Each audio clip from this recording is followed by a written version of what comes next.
Salut les amis et bienvenue une fois de plus. Une forte délégation malienne conduite par le ministre des Affaires étrangères et de la coopération internationale, s'était rendue à Lomé, la capitale togolaise les 3 et 4 avril 2022.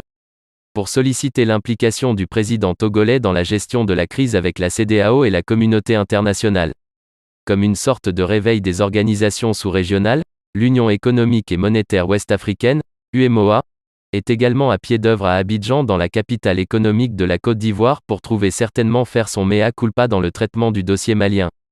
Cette rencontre est intervenue quelques jours, après la visite d'une délégation malienne au Togo auprès du président Faure Gnassingbé, afin qu'il plaide la cause du Mali en jouant la méditation entre Assimi Goïta et les chefs d'État de la CEDEAO et de l'UEMOA. La question que l'on est en droit de se poser est celle de savoir si Faure est réellement capable de réussir cette médiation là où Goodluck Jonathan a échoué.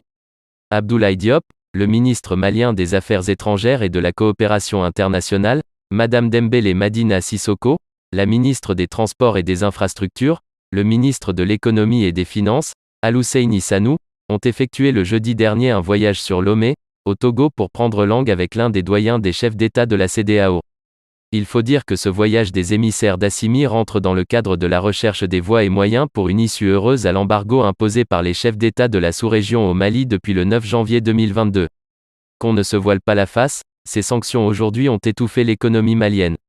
En effet, pour les autorités de la transition, Faure pourrait être le « Messie », capable de mener les deux parties à un compromis.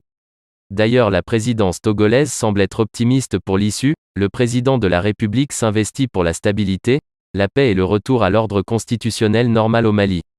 Dès le début de la crise malienne, le chef de l'État s'est fortement impliqué pour une résolution par le dialogue et la concertation entre les acteurs politiques de ce pays frère confronté également à l'insécurité permanente avec des attaques terroristes tout comme certains pays de la sous-région. Et d'ajouter que le président de la République est régulièrement consulté en vue d'une issue heureuse des transitions politiques et d'une synergie d'action dans la lutte contre le terrorisme pour la stabilisation de la sous-région. Le président Faure est-il fort pour réussir là, où certains ont échoué à concilier les parties ? Il faut dire que la partie ne sera pas facile pour le président togolais étant donné que l'aile dure des chefs d'État n'est pas prête à lâcher prise aussi facilement surtout quand on sait que les autorités de la transition malienne à travers le Premier ministre ont déjà validé le délai de la transition sans accord préalable avec la CEDEAO.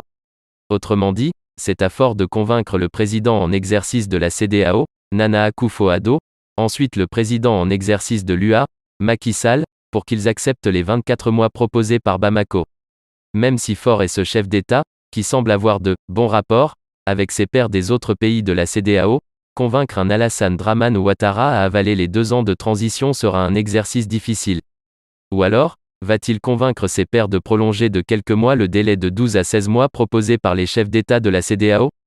Il pourrait supplier les chefs d'État à accepter 20 mois au lieu de 16 mois.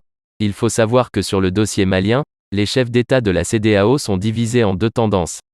Il y a ceux qui exigent le respect de 12 à 16 mois de transition avec le respect strict des sanctions. L'autre groupe est composé de ces chefs d'État qui, même respectueux des textes de l'institution, veulent aller vers un compromis très rapide voire une levée des sanctions. Ces présidents disent être sensibles aux cris de cœur de la population malienne et qui souffrent énormément. Maintenant, c'est à Faure d'avoir les mots justes pour que les chefs d'État comprennent le sens de sa médiation qui n'est nullement une trahison. Pour rappel, Faure avait effectué un voyage discret au Mali, où il a rencontré le colonel Goïta pour la résolution de cette crise malienne. Il s'est ensuite rendu à Dakar pour échanger avec le président en exercice de l'UA, Macky Sall. Selon plusieurs personnes, la médiation du président Faure est celle de la dernière chance. C'est tout un peuple qui a les yeux fixés sur lui et les Maliens dans leur grande majorité prient pour qu'il réussisse car la stabilité du Mali en dépend.